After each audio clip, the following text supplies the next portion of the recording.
जय श्री कृष्ण। कैसे हैं आप लोग? अति अच्छी तरक्की कर जाएं, घर के बुजुर्ग हमेशा अच्छी आयु और स्वस्थ पाएं।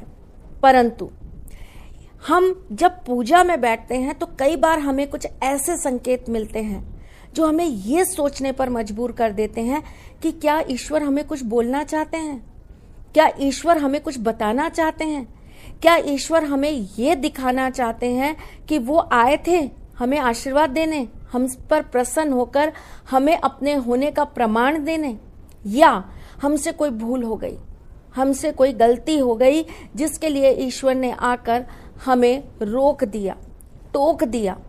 अगर हम घर के मंदिर में बैठे हैं, दीपक जलाया और अचानक से दीपक बुझ गया, कुछ अपशगुन हो गया, मैंने दीपक जलाया था बुझ गया, क्यों बुझ गया, कैसे बुझ गया? ये सिर्फ फिल्मों में, डायरेक्शन में ही अच्छा लगता है। असल जिंदगी में अगर आपकी बत्ती सही रूप से घी में नहीं डूबी और उस वजह से वो जलने के कुछ समय बाद बुझ गई तो इसके अंदर भगवान का कोई संकेत नहीं होता। अगर हवा तेज है, पंखा चल रहा है और आपकी बत्ती बुझ गई तो इसमें ईश्वर की कोई गलती या कोई संकेत नहीं है। ये केवल एक नॉर्मल घटने वाली घटना है जिसको आपको अपने जीवन में बहुत नेगेटिवली कभी भी नहीं लेना है। अगर आपने अखंड ज्योत रखी है, अगर आपके घर के अंदर अखंड पूजा चल रही है और उसमें आपकी बत्ती किसी कारण से रुक गई या बंद हो गई, तो आपके मन में ये आता है कि मुझसे क्या गलती हो गई, मुझसे क्या भूल हो गई। अगर ऐसा होता है तो आप ये मान सकते हैं कि हाँ, कुछ तो आपके साथ में नेगेटिव हुआ है, लेकिन ये भगवान का कोई आपको नकारात्मक संकेत नहीं है। ये किसी नकारात्मक ऊर्जा के होने से आपके साथ होने वाली एक ऐसी घटना है जिसकी वजह से आपके घर की ऊर्जा खराब हो सकती है। तो इसको बढ़ा लीजिए। बढ़ाने के लिए जब आपकी बत्ती बुझे तो तुरंत प्रभाव से एक और दिया उस बत्ती के साथ प्रज्वलित कर दीजिए और उस बत्ती के अंदर आप थोड़ा सा केसर या हल्दी डाल दीजिए, तो जो नकारात्मकता होगी वो खत्म हो जाएगी।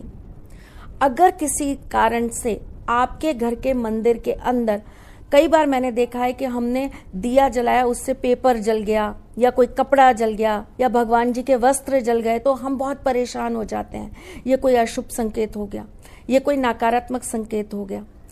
ये संकेत कोई नकारात्मकता का नहीं है, ये नकारात्मक ऊर्जा के होने का संकेत है।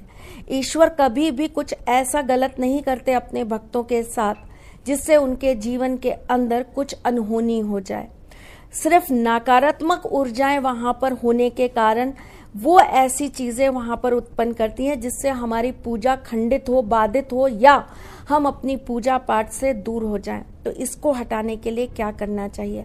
अगर ऐसी कोई घटना आपके घर के मंदिर में घट गई, तुरंत प्रभाव से एक जटा पानी वाला नारियल ले लीजिए, उसको लाल कपड़े से बांधकर आप उसको अपने मंदिर के सामने खड़े होकर 7 बार घुमाकर किसी चौराहे पर जाकर फोड़ आइए और कपड़े के साथ वहीं पर छोड़ आइए। आपके घर की पूरी नकारात्मक ऊर्जा उसी समय खत्म हो जाएगी। कई बार देखा गया है कि दिए के अंदर जब हम बत्ती जलाते हैं उसमें फूल बन जाता है। अलग अलग लोगों का इस चीज को लेकर अलग अलग मत होता है। कुछ लोग कहते हैं कि ये ईश्वर के आशीर्वाद की प्राप्ति का संकेत है, कुछ लोग कहते हैं कि इससे हमारी पूजा सफल हो गई, कुछ लोग कहते हैं कि एक सकारात्मक हमारे को संकेत मिल गया कि हम कुछ अच्छा कर रहे हैं और ईश्वर के पास हमारी भक्ति पहुंच रही है। अगर आप पूजा करते हैं और आपके बत्ती के अंदर भी फूल बन जाता है, लौंग बन जाती है, तो ये सच में एक सकारात्मक ऊर्जा के आपके घर में होने का प्रमाण होती है। इसके लिए आपको ईश्वर को धन्यवाद करना चाहिए और खुश होना चाहिए, क्योंकि ऐसा अगर आपके साथ होता है और निरंतर रूप से होता है, अगर रोज ही 10, 11 दिन, 15 दिन, 21 दिन अगर लगातार होता है, तो आप ये मान लीजिए कि कोई देवीय शक्ति जरूर आपके ऊपर अपनी कृपा बरसा रही है।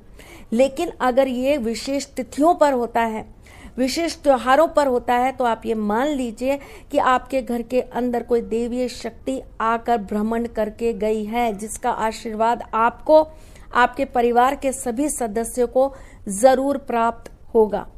है ना बहुत छोटी सी बात। इसको लेकर अब दोहरी सोच बिल्कुल मत रखिएगा, बिल्कुल किसी भी चीज को लेकर नकारात्मक मत होइएगा। और अगर आपके साथ ऐसी कोई भी अच्छी या बुरी घटना होती है तो मायूस होने की जरूरत नहीं है, क्योंकि हर एक चीज का तोड़ ईश्वर ने बनाया है।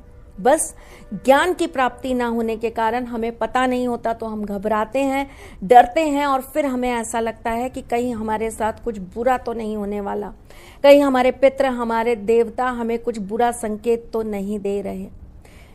हमारे ईश्वर हमारे माँ बाप की तरह होते हैं, और माँ बाप कभी अपने बच्चों का बुरा नहीं चाहते हैं।